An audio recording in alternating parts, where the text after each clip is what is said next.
حاسدك تقتله بالنجاحات.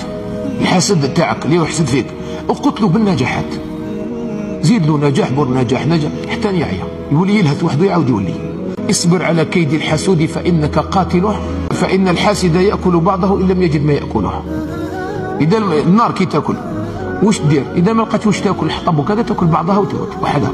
هكذا الحسود، الحسود هكذا دير له، خليه يصبر عليه فإنه يموت، وتغذيه كي تبدا ترد عليه وكذا تبدا تغذيه فيه، وكانك تمد له في الحطب يزيد يطلع، وتبعث له فلان قول له لا يزيد يطلع.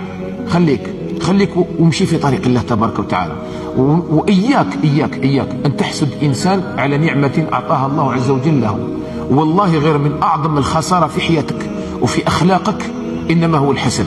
دير في بالك باللي ما تغتابش حتى تحسد. كي تحسد إنسان تبدأ تغتاب فيه، وما تطيحش قدر الناس حتى تحسدهم، وما توشيش بالناس حتى تحسدهم، وما تديرش النميمة حتى تحسد.